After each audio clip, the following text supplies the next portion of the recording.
and does not necessarily reflect the views of WSIC. All systems are a go. Ladies and gentlemen, hold on to your seats. Taking Care of Iredell with North Carolina State Representative Jeff McNeely is about to begin. In 5, 4, 3, 2, 1. Good morning, Iredell County. Hope everybody's doing well this morning. Good to see everybody. That's funny, isn't it? We're on the radio, but good to be here. Looks like a nice day out there. The weather pattern's kind of cool. Hope everybody got to see the cool northern lights over the weekend. Got a great show today. Michelle Morrow, she's the Republican nominee for the state school superintendent. I'm going to have her on the latter part of the show, superintendent of public instruction. And she beat Catherine Truitt, who is our current state superintendent in the primary. And so we're going to have somebody new there, and we're hoping it's Michelle. So we're going to get to talk to her and find out what she has on her mind and what do you have on your mind right now. So if you'd like to give us a call, 844-788-3464. Give us a shout. We'd love to hear from you, hear what's happening in your world and what's happening in this crazy world. And we'll just jump right in here. Tomorrow is election day, and that's right. This is the runoff for the lieutenant governor and the state auditor, and also I think maybe the 13th district. But I've heard that one of the candidates in it, I think the one that actually asked for the recall, she's now stepped away from her and paused her election run. So Brad Knotts looks like it's going to be the nominee going forward in the 13th, and I think that's all the way over around maybe like Johnston County, Pender, down in that way kind of. So over to the east and maybe a little south of Raleigh. So looks like the biggest thing is going to be our lieutenant governor and the auditor, and I believe Hal Weatherman would make a great lieutenant governor, and I think Jack Clark would be an excellent auditor. So if you haven't voted, there's no voting today, but tomorrow at your regular precinct, show up and vote. You want to make sure you pick your candidate, and these are the Republicans that are having the runoff. You want your candidate to go forward into November, so make sure you get out and vote. And I'm telling you, folks, the turnout has been extremely disappointing, extremely low. So we're maybe talking at the Board of Elections, possibly maybe around 500 people had voted, something like that. I meant to call this morning, got busy just to see what they said, but not many. And of course, there's other sites in the county, but this is going to be an incredibly low turnout for this. And so somebody's going to get elected to run in the fall, and you want to make sure that your voice and your vote's heard. So please get out there and vote. If you'd like to give us a call, 844-788-3464. That's 844-788-3464. Joe's back in the booth. So if you do call, we're ready now, because if it happened before that, Joe, I wasn't sure what we was going to do. So we'd sing. But anyway, well, let's go and get into it here. Here we go again. I say that seems like every week. But the Biden's U.S. Department of Education, and I don't even know why we need this. It was created under the Jimmy Carter administration as a payback, really, to the teachers' unions across the nation, finalized its Title IX rule change. And for some of y'all that don't know, Title IX, basically, it created equality. And when I say equality, I mean equal as in sports and funding and whatnot in women's sports in high school and in college compared to men's sports. So it's actually been something that's helped promote women's sports and women athletes since the 70s, since it was first brought about. A lot of times, the women's sports aren't the ones that bring in a lot of money to these athletic departments, but they are putting the playing field fairly so that scholarships are given on both sides. Now, why is this important? Well, the Biden administration added gender identity as a protected class. Now, I'm sure a lot of you are going, okay, what's that mean? Well, basically, this opens the door on the federal side to allow transgender athletes, biological men who have gendered over to women, to female, to participate now. In North Carolina, we passed a bill last year that said that if you were a biological male, that you could not participate in high school and college athletics on the women's teams, that you had to participate still on the men's teams or not participate. And a lot of people thought that was cruel, that we were keeping people from participating. But what's really cruel is when a young lady's worked her whole life training for whether it be swimming, gymnastics, basketball, whatever, volleyball, whatever sport, and she loses her chance to start or play on a team, or her scholarship that may give her free college tuition, which could change her life with a college degree, to somebody that was born a male and has a different genetic makeup, of course, but probably stronger, probably bigger, taller, whatever, and it's going to make it hard for her possibly to succeed against this type of athlete. And so now Biden and them have put us in a real crux, because the lawsuits will start and they will continue to come because of where the federal has written this. Now, this was not something that was passed in Congress. This is not even an executive order. This is more of a redefining. We got a caller? Okay. This is more redefining a definition by somebody that is appointed. So we're going to go and take this call and see what we got. Hey, this is Representative Jeff McNeely. Who's there?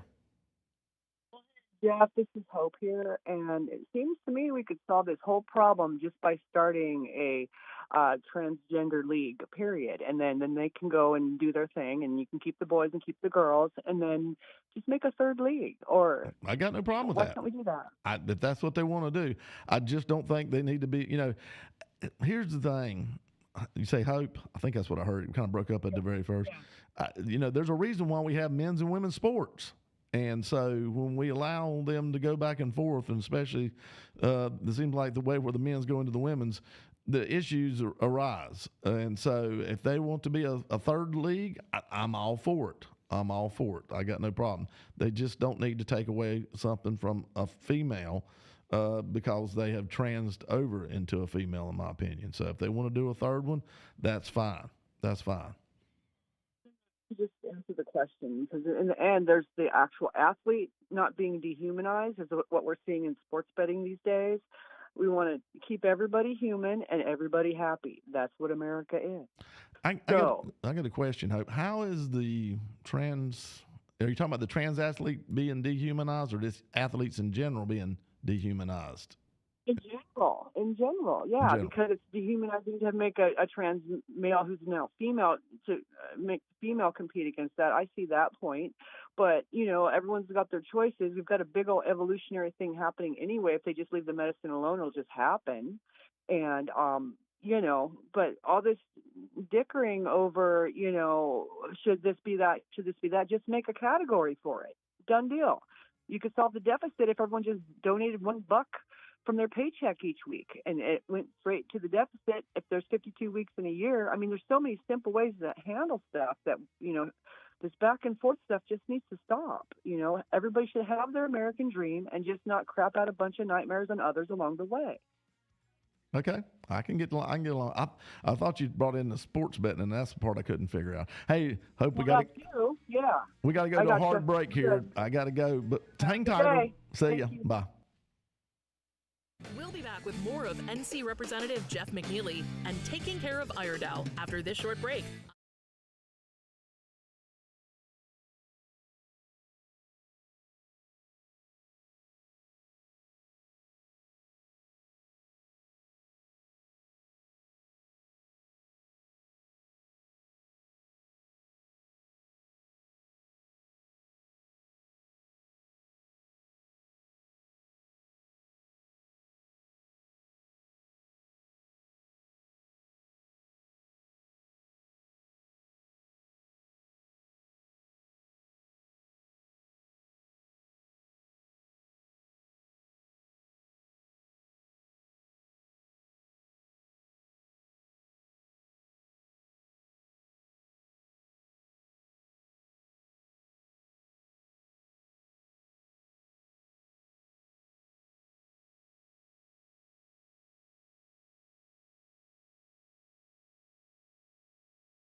Taking Care of Iredell continues. Here's your host, NC Representative Jeff McNeely on 105.9, 100.7 WSIC.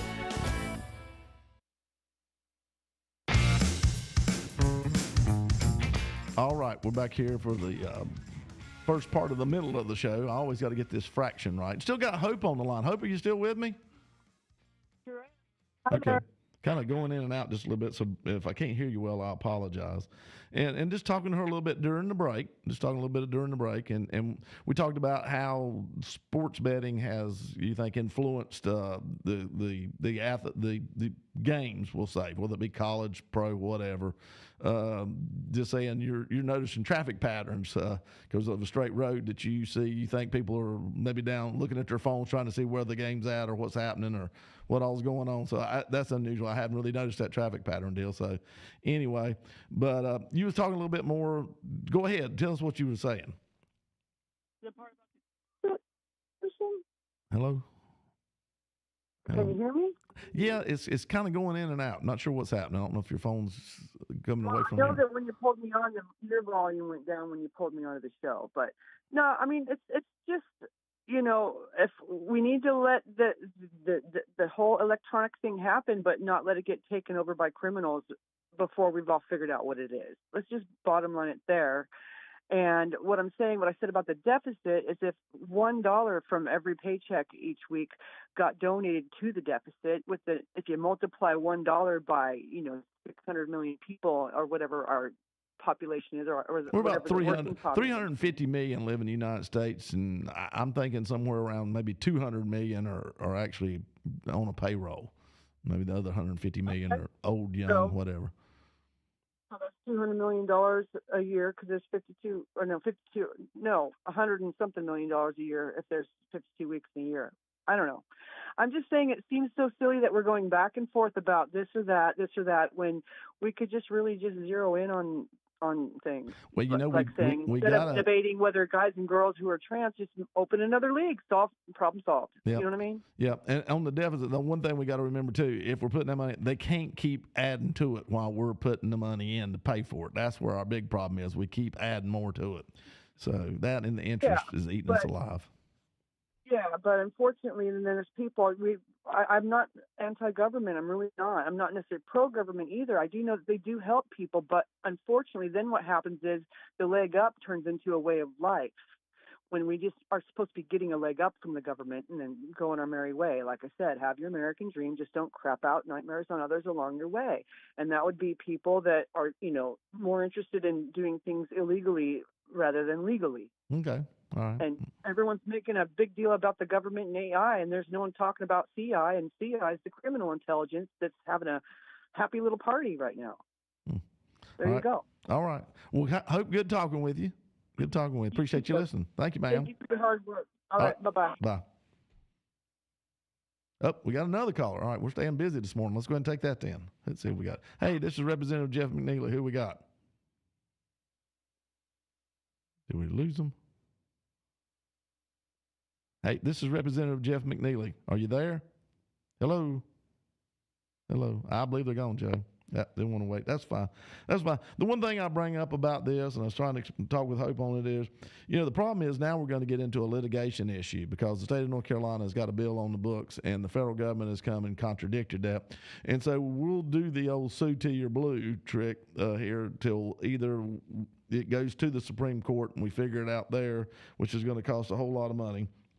And on top of that, our good buddy Josh Stein, who's our Attorney General right now, will not participate. So he will not defend, I can guarantee you, the state of North Carolina on this. He's been asked, and he didn't even give a comment. So he will not try to defend our law that we made, and so we'll have to get outside attorney help. By the way, Josh Stein's running for governor, and so just give you an idea of what he does and doesn't do. The bad thing I feel like, though, is this is California politics being shoved down our throat. And I don't think we want that. So I want you to think about that. There is answers. This is not one of them, what the Biden administration said. I'll even go along with Hope. If they want to do a third league, that's fine. But not doing what we're doing now, the way they're wanting to do it. So we'll see how this goes. And like I said, remember, young ladies losing scholarships, losing positions on the teams, all these things are going to come into play. and I just don't think it's fair at all. So I think hard work deserves to be rewarded. So anyway, all right, we're going to move on to the next thing here. If anybody else would like to call and talk, 844-788-3464. A Charlotte nonprofit named Camino has furnished a report on their agency and funding about helping migrant or immigrant Hispanics and their communities. And it really gave a lot of insight into what's been going on for the last roughly 20 years, in my opinion.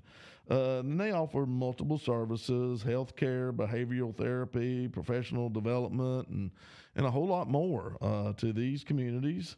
They have received about $560 million in federal money since 2003. I'm going to repeat that. $560 million over the last 20 years, roughly. And a lot of these people, they're trying to get them assimilated into society, but there's no questions about whether they're here legally or illegally or how. And they also did a survey of where people, when crossing the border, legal and illegal, and found that in the last 4 months, a 325% increase of illegals planning on coming to North Carolina.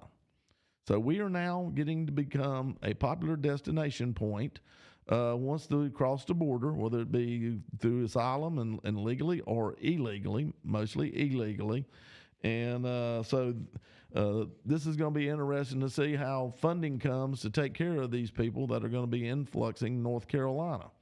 It's been told that, we're on average going to spend about $1 trillion just for the people that have come across the border in Biden administration since it's been in place. And that's going to be a yearly thing, the cost to keep up. So I want you to think about that. This is an astronomical amount of money and strain it's putting on our entitlement programs and on our different ways to try to help these people. I don't believe in not helping people, but I do believe they need to cross legally instead of invading us and putting this kind of cost on us. So I feel like this is very excessive, very excessive. We got about 4 more minutes till we get to our guests here at the half hour. So going to hit on one more thing. Well, it's kind of unusual. We're starting to dig in the situation that happened in Chapel Hill with the Palestine protesters the other week, and we realize how bad it got. It appears that Roy Cooper told the Highway Patrol to stand down unless it turned into a full-blown riot. So the campus police were there, and they did the best they could, but they were outnumbered about 30 to 40 to 1 and weren't really able to do anything because they weren't supposed to engage physically. They were just supposed to be a deterrent. Also, as they saw this escalating, this is not just went on one day, y'all. This had been going on. They had been camping out. They basically took over a quadrant of the campus and were occupying it. And so the city councils of Chapel Hill and Carrboro even weighed in on it and basically told their police not to back up the campus police. So they actually ended up bringing in campus police from some of our other university system schools that day to help, but really didn't get any help from the Highway Patrol. And it's not the Highway Patrol's fault, y'all. They're great. They're awesome. It's just, unfortunately, they fall under the executive branch as far as their leadership. And now we're back to our Governor, Roy Cooper. And so, same thing happened with Silent Sam. Nobody came, no extra help. Nobody would let anybody come. Basically, all stand down, and we saw how that ended. So we continue to allow these protests to turn into crimes on our college campuses. Now, freedom of speech, I believe in it 100%. But I think with all freedoms that we have granted to us by our Constitution is responsibility. I've said that many times on this show. I will continue to say that. And when you don't take the responsibilities, you lose your freedoms. This is something we cannot tolerate as a society, and we can definitely not tolerate this as a state. This leads to anarchy. So, it's funny. So the left won't legally remove flags and statues, but they'll just let mob rule do it for us. Well, that's convenient. That's real convenient. So this a lot of crazy things going on. I'm sorry. I wish there was more we could do. We put people in place. So the only thing I know next to do is look at funding for some of these towns, some of these municipalities that are taking these actions. The Fourth Circuit has come back out, and Fourth Circuit always has a little, it's more like the Fourth Circus federal court instead of circuit. But anyway, voter ID trial is back at it again. Judge Loretta Biggs is expected to rule on another case that's been drifting through the courts. This is, I don't know how many they've done, and rule on this trial. It began this past week and going on now. The State Election Board actually has reported that less than 500 ballots in the primary, and this was out of 1.8 million, had issues with voter ID. 500 out of 1.8 million. And so they're going to tell in this trial, they're going to try to prove that voter ID is unfair to a certain ethnic group, certain whatever. But I don't know where they're actually getting their facts from, other than they're just made up. You know, once again, we're back to, it's not that the law is bad, I just don't like it.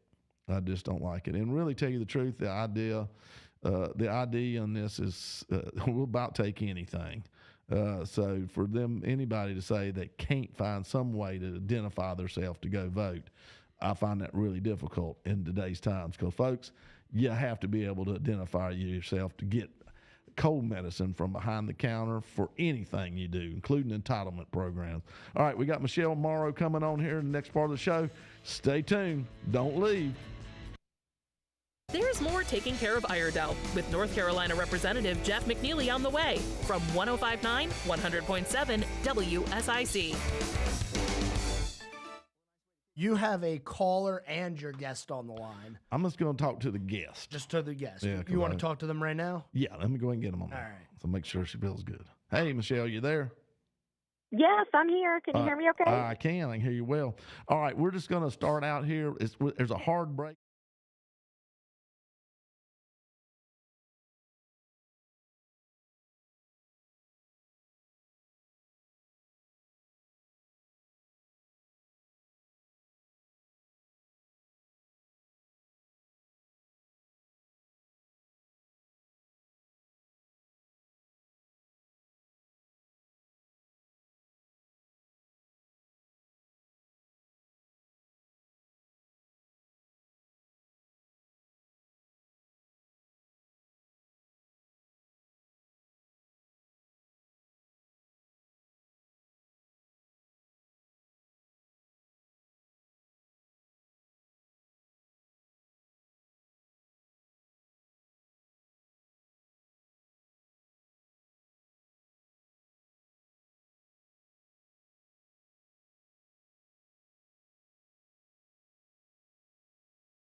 Now back to more Taking Care of Iredell with your host, NC Representative Jeff McNeely on 105.9 100.7 WSIC.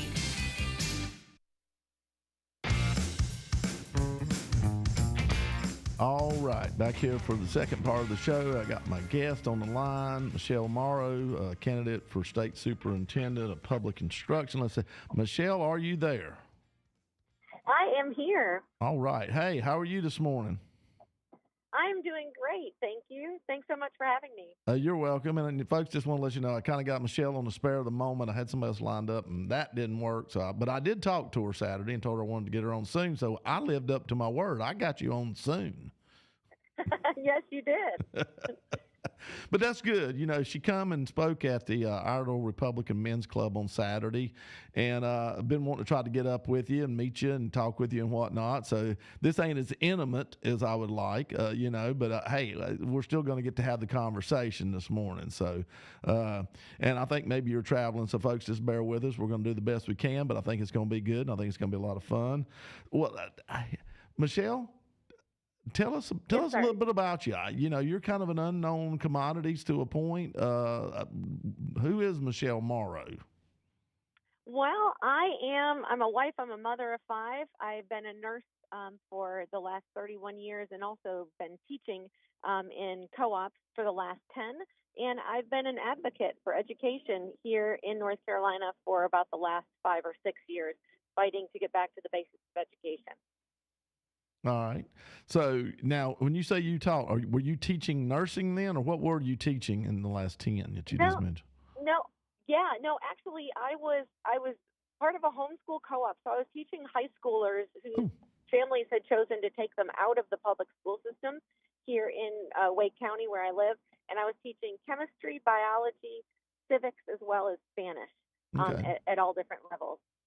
All right. Well, you know, and no offense, but I've heard a lot of people whenever it was, and y'all had a pretty heated primary between you and Catherine Truitt, our current superintendent. You know, a lot of people say, well, she's not, you know, I guess, I don't think there's a law that says you have to be a teacher or a school administrator or anything to become that, but it seemed like in a lot of people's minds, they think you should be. And, you know, I think one of the things I'd heard was that you weren't a teacher, you were a nurse. So evidently you were a teacher, just maybe not what they considered exactly a teacher, but still a teacher. Yes, sir. And really, my kids have been in public, private, and homeschooled. I have 5 children, as I said, and so I feel like I bring a really unique perspective to transforming the educational system to make it be excellent and the best that it can be. Yeah. Now, what's kind of the age range of your children? You got 5 of them. That's a lot. You've been busy. Yes, sir. So my kids are now 25, 23, almost 22, 20, and 11. Okay. Wow. Okay. Like got one there. Got one there to keep you young. All right. That's good. That's Yes. Well, it sounds like you know you've been a mom then for a good while, and so you've seen this from the mother side, and now it sounds like you've seen it teaching some and out there. We call it kind of homeschool setting. You've seen it from both sides or whatever. What do you think is some of the, I don't want to use the word bottlenecks, but some of the things that slow us down in trying to educate our children? Are we overregulated? How do you feel? I think that we have not prioritized classroom time or our spending on academics. I think we have way too much political agenda, social agenda, and I think it's time for us to get back to the basics. The Constitution states that every school-age child will get a sound basic moral education here in North Carolina, and that needs to be the priority for everything that we do in our classroom. Well, you know, that's good to hear, because I truly believe a lot of the basics are what the children don't have. They have computer skills, but they cannot write in cursive. Correct. It's a lot of things. You know, they're bright kids, but yet what I would consider to be something rudimentary, that's not them. That's not what they're being taught. And I ain't gonna say writing cursive is the wind all in, but if you don't write it, it's hard to read it. And if you don't read it, then how do you read a lot of our historical documents even?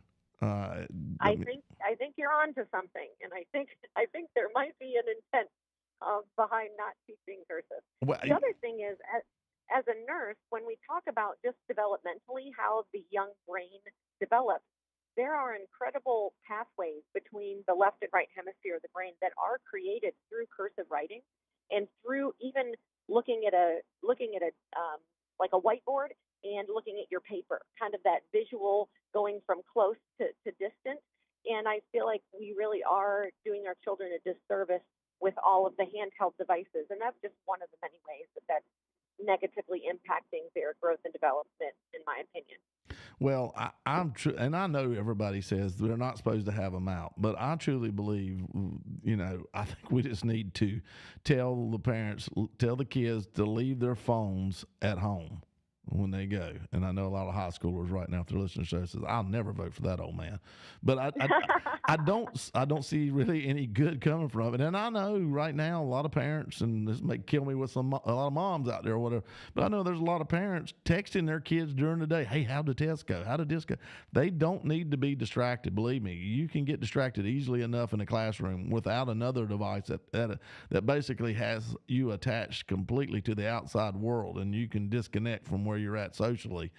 We need that interaction, and so I truly believe, I think the phone needs to stay at home, or at least locked in the locker or something. I don't know the answer to that, but it doesn't need to be with the child in the class and them kind of sneaking it out in their lap under the desk or whatever to try to see what's happening. I agree with you. I think that even from the educational standpoint and from our ability to handle conflict and get along with one another, we really are. I mean, there have been many studies done that are saying that we're actually rewiring the frontal lobe of our children's brains, and a lot of people don't recognize that maturity and full development does not really end until about the age of 25. And the last thing to mature and to get to its last level of development is the frontal lobe, which is much personality. It's about how your social interactions. It's about risk-taking behavior and logic. And we're seeing that is really being limited in our young people. We're seeing that on our college campuses with the fact that we now have people calling for the death of people regardless, just because they're Jewish or they want to burn the flag. They don't understand. And when you don't have the ability to look at somebody and see their facial expressions, to see their body language, and to understand how your words and your actions are impacting them, it really does impede empathy and compassion. Well, exactly. I mean, I see this so many times. I've often said with our younger generation, and I think that's why a lot of them thought Barack Obama was the greatest thing, because he was a very good orator. I mean, he actually, what I always said was he was a very good used car salesman. But same principle, he could convince you and get down to your level, and he could, he was very eloquent, and they just ate it up. They just ate it up, thought he was the coolest thing there was. Because of lack of interaction, they couldn't distinguish whether somebody's actually real, factual, telling the truth, or just a con man, just whatever, and not being able to understand the nuances of people and just how they work. And so I've always said that, and that's what scares me. I look back, all through history, great orators become tyrants and dictators and everything else. It's very scary with what I feel like with them having less social interaction with people and not being able to tell. And of course, everybody believes you can say anything as ugly and nasty as you want to on the internet or through a device, and it doesn't count. You can just do whatever. So it's true. It's and sad. the other point. Yes, and the other detriment is it has really shortened our attention spans. Oh God, yeah. Right, and so it's made us very impatient and very kind of reactionary rather than thoughtful people. And our children, especially during those formative years of puberty and as young adults, they need to have kind of a measuring stick to be able to be self-regulating and self-controlled, and the screens take that away. And so that's another reason why I would, to your point, we need to really look at what we're doing to our young people. Well, we had this talk last year on the floor talking about, basically allowing sex change for youth. And it was almost comical. We had another bill come up not too long after that. And the other side is what I'll call them, the liberal side, first argued that 12-year-olds had the cognizant ability to be able to decide what gender they want to be. And then later in another thing, when we're talking about young people, they tried to tell us that, really their brain didn't develop till they were 25. And so I'm like, you can't have both things. You can't decide what sex you are when you're 12, but you're not fully brain developed till you're 25 and think it's okay. And I think that's what we see a lot of times in this, allowing, very young people, minors, very, very, very young people, allow them to make the decisions that are going to affect them for the rest of their life. And they're not prepared for that. So we got about 30 seconds. We got to take a hard break. I know these are things that are going to be out there on the campaign trail. We'll come back, talk a little bit about, the campaign, the primary you ran, but more we want to hear about what does Michelle Morrow want to see happen at DPI, the Department of Public Instruction. So folks, just hang tight. Stay with us here. We're going to do a hard break. We'll be back in a minute or two. It's getting good.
WSIC.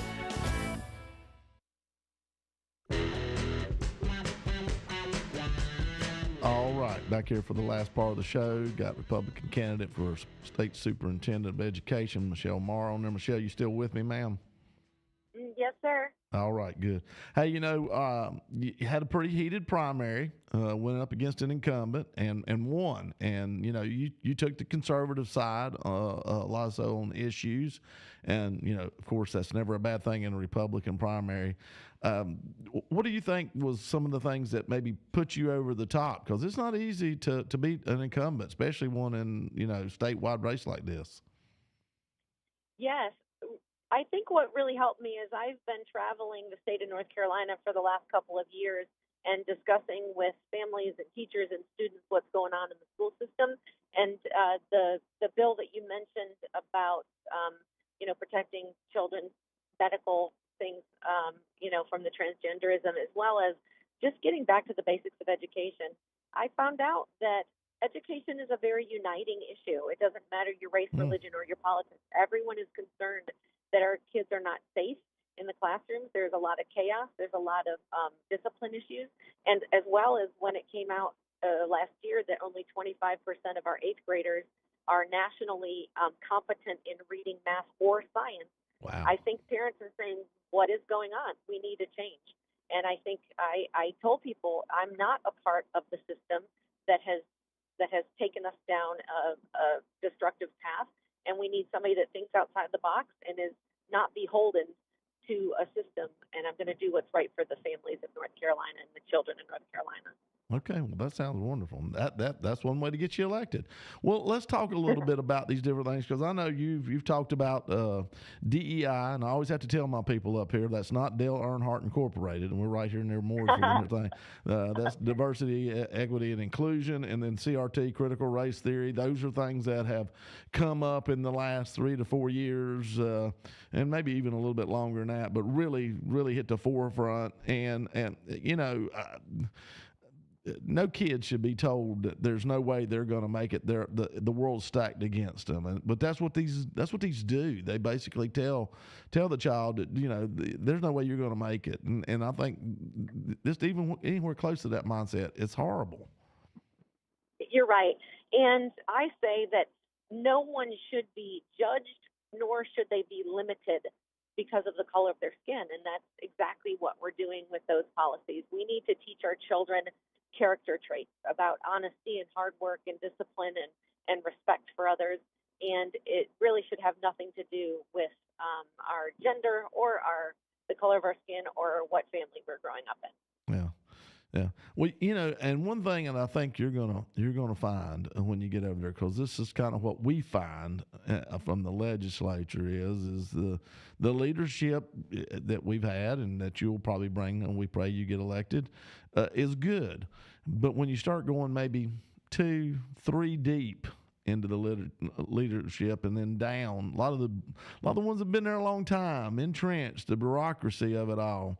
That's where the definitions and the things kind of get lost. It's like that old saying where, 10 people in a room and you whisper some kind of gossip in one ear, and by the time it gets around the table and back, the story's completely changed. And that's what I'm afraid you'll see. So just know it's not going to happen overnight, but what are some of the things that you'd like to help the teacher in the classroom be able to do? Because I think that's where the rubber meets the road, is what that man or woman that's actually in that classroom, the regulations on her, what they've got to do to teach this child.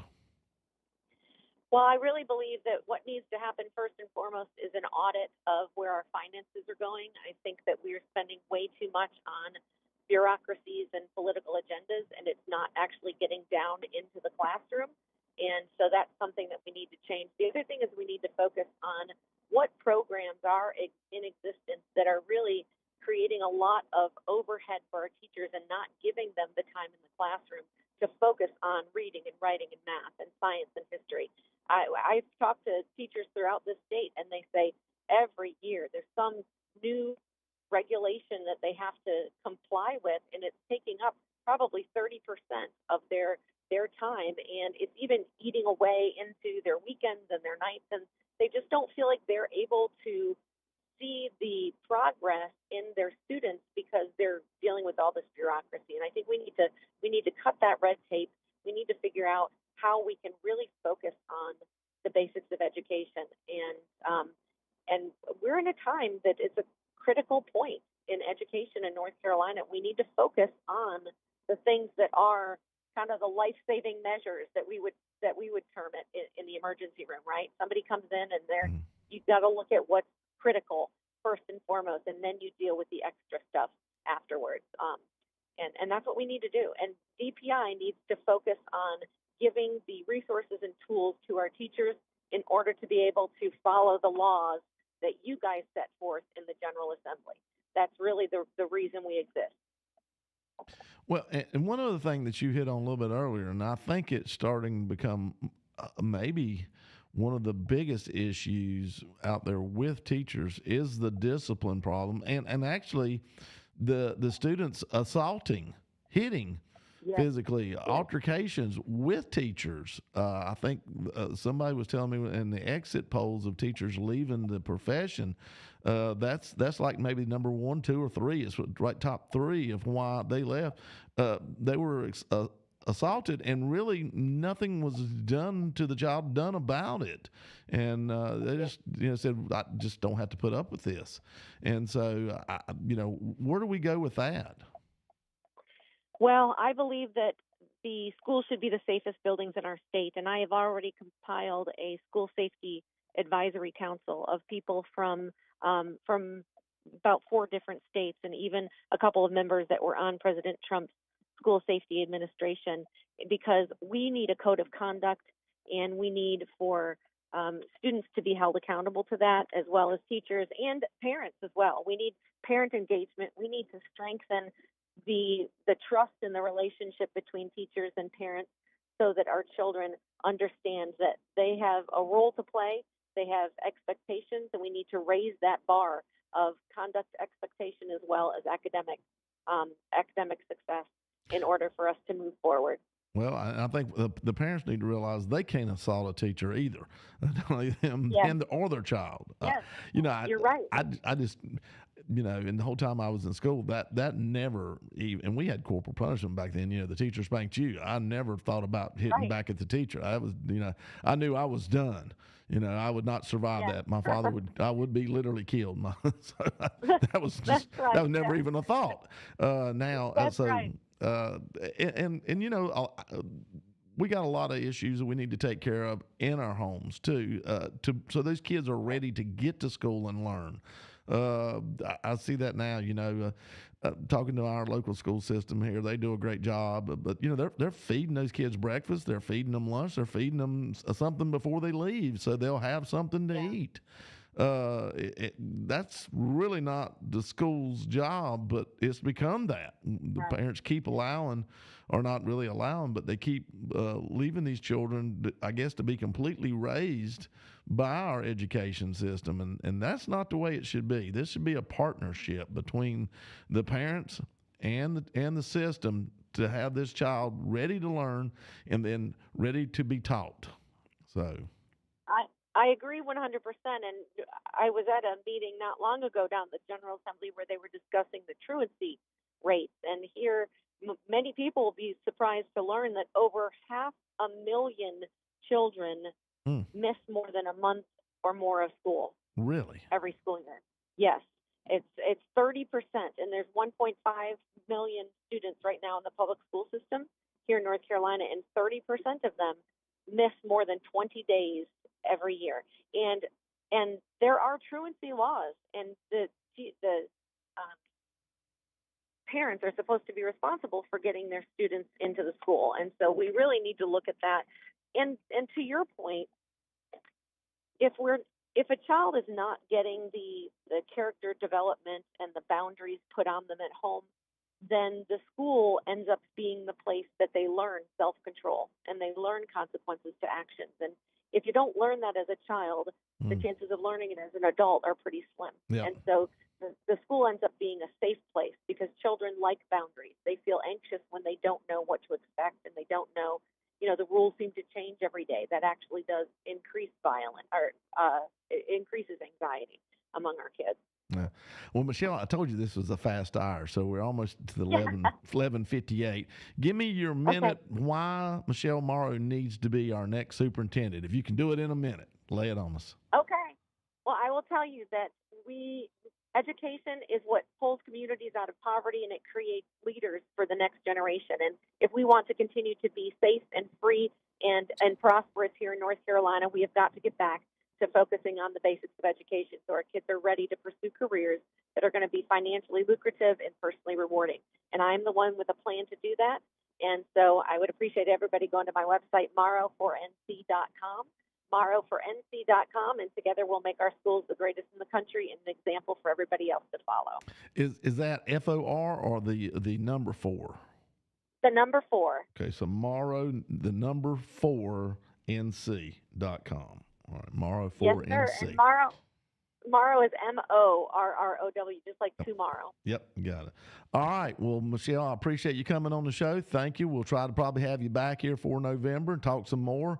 But good luck. And if there's anything I can do to help, please let me know, which I know that means I need to send you money like everybody else because it takes that to make it. And so yes, good luck sir. with that. Good luck. Okay. Thank you so much. You're welcome. See you, ma'am. So bye-bye. All right, folks, so we're just going to pray here. Dear Heavenly Father, dear Lord, we pray for Michelle, if she gets elected, that she does lead the DPI, and we pray for all of us to be wise leaders and watch over us. And dear Lord, I pray for Joe Sharp's family. Joe's been a good listener and friend of mine, and he passed away this past Friday, so we pray for his family. So thank you, Joe, for the many years of friendship. Dear Lord, I pray you bless them and watch over us and bless us all. In Jesus Christ's name, amen. Representative Jeff McNeely. Join Jeff again next Monday morning at 11:05 for Taking Care of Iredell on News Talk.